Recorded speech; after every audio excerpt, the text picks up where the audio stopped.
Okay, so we got the Waterfall faucet here. Super nice, really liking this.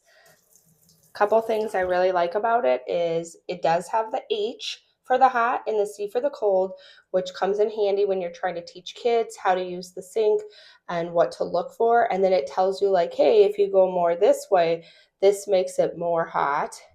And if you go this way, this makes it more cold. So I find it really helpful for teaching my little ones this. And then pull it up. This is how it flows. It has a really nice flow to it. You can push this down to stop the water there, and then easy just pop it right back up, just a single tap, which is really nice. You don't have the, part to pull up in the back that some of them have, and then it's sometimes hard or gets stuck or gets in the way. You don't have that with this. So I was able to put like a mirror right behind it. If you see, it's overlapping a little bit. If I had the pull up to stop the drain, I wouldn't be able to put the mirror there. I would either have to raise it or I would have more difficulties.